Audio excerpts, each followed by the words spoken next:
Bonjour, je vais vous présenter cette semaine le modèle de données RDF. RDF est le standard du web sémantique pour la description de ressources. Je commencerai par vous expliquer ce qu'on entend par décrire des ressources sur le web et quelles sont les origines de cette question. Je vous présenterai ensuite les principes du modèle. Nous verrons que le modèle RDF est un modèle de triplet et un modèle de graphe. Nous verrons ensuite les différentes syntaxes qui existent pour sérialiser des énoncés RDF, puis les éléments du modèle relatifs aux valeurs, à leur type et à leur langue. Je présenterai ensuite les éléments du langage permettant de représenter des groupes et enfin, comment nommer des graphes RDF. Comment décrire les ressources sur le web. Cette question a été posée pour la première fois peut-être en 1989 par Tim Berners-Lee dans une proposition de projet de recherche au CERN. Comme le montre la figure extraite de ce document, ce projet visait précisément à représenter sous forme de graphe des connaissances sur le web relatives à des documents, mais aussi aux objets décrits dans ces documents, aux notions abordées dans ces documents, aux personnes auteurs de ces documents, aux organisations auxquelles appartenaient ces personnes. On remarque sur cette figure que les sommets du graphe de connaissances sont étiquetés et typés.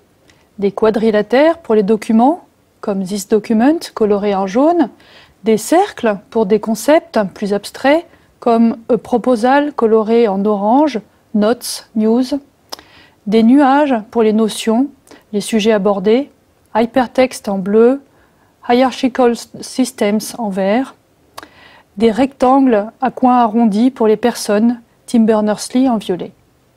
Les arcs entre les sommets du graphe sont également étiquetés. For example en vert, Includes en rouge, Describes en bleu. Nous verrons que nous retrouvons ce principe de graphe de connaissances étiqueté et typé dans le modèle RDF. Pour implémenter cette proposition sur le web, le standard RDF est né à la fin du siècle dernier, qui repose sur les URI pour identifier les ressources sur le web et permet de décrire ces ressources. Le standard HTTP permet d'y accéder. Comme Fabien l'a présenté la semaine dernière, le web de données est à l'intersection de ces trois standards. C'est l'invention du modèle RDF qui a permis sa création. Si l'on considère RDF dans la pile des standards du web de données, il repose sur le standard des URI pour l'identification des ressources. Il permet de décrire les ressources sur le web. Le langage Sparkle verra ensuite le jour pour interroger les données RDF. Le standard RDFS est né avec RDF, puis All pour représenter les vocabulaires utilisés dans les descriptions RDF et raisonner sur ces descriptions.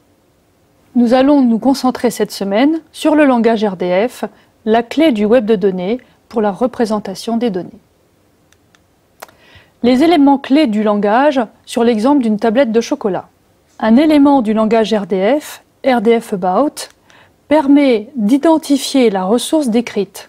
C'est le même principe que le numéro de fabrication d'un produit qui l'identifie de manière unique.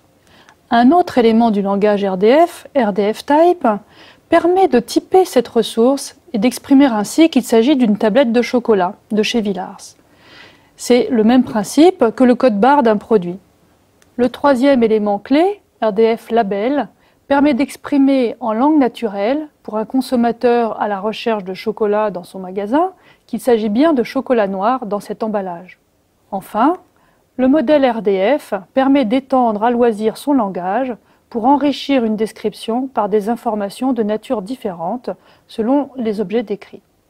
Pour une tablette de chocolat, on indiquera par exemple son producteur, son poids, ses ingrédients.